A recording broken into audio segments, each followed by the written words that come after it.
Hi there folks, my name's Richard Turl. I'm one of the leaders at Mickfield Evangelical Church. We're taking a look this week at 5 reasons to rest. And we've thought about the idea that we were made for both work and rest. And we've thought about the idea that we need to rest because of the troublesome nature of life in this broken world. But today, our 3rd reason to rest is you're in a marathon. You're in a marathon, not a sprint.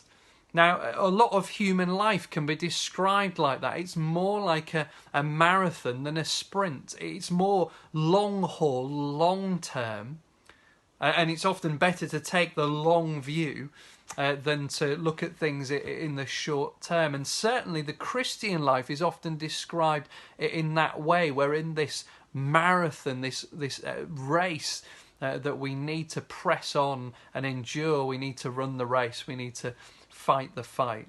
It's a long-term view, and it's this crisis that we've found ourselves in at the moment is likely to be a long-term thing in one way or another. It's going to impact us in a long-term way, so it's helpful to take that long-term kind of marathon view of things.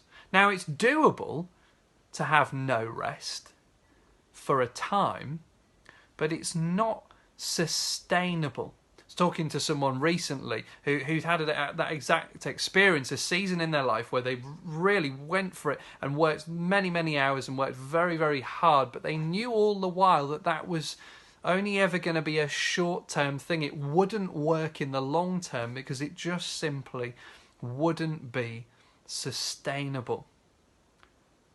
Life is typically long haul. The Christian life is described as a long haul, a marathon, and working life and family life for many of us will often be a long haul as well. You will be doing certain things, raising kids or working that job or in that general area of working life, potentially for years, if not decades. Just the nature of these things, they often can be long-haul things.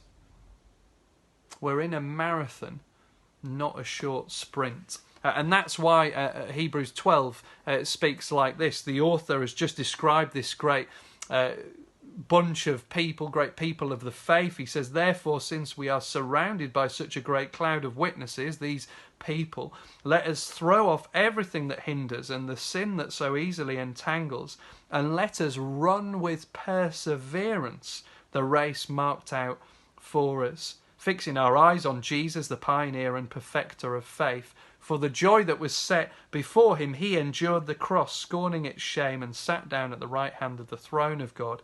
Consider him who endured such opposition from sinners, so that you will not grow weary and lose heart. Why can Hebrews 12 talk and use that whole language of running the race and persevering and enduring and not growing weary and losing heart? Precisely because the Christian life is a marathon, not a sprint. So 5 reasons to rest. The 3rd reason is this: you're in a marathon, not a sprint, so rest.